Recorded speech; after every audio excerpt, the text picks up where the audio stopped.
everyone. My name is Amrishna. I am from grade 8 Today I am going to explain about sound.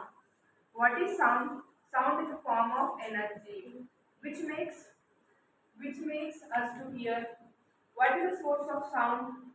Sound is the disturbance created in the matter, solid, liquid, gases. How does sound travel?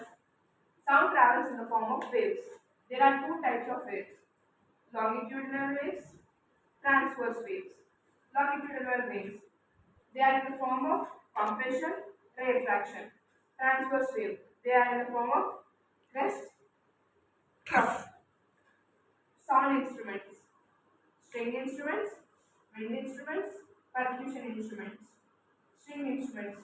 They are played with the help of string. Wind instruments. They are played with the help of wind. Percussion instruments. They are played with the help of percussion.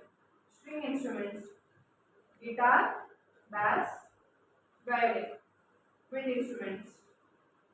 Flute, bassoon, oboe. Percussion instruments. Drum, snare drum, drum kit. Thank you.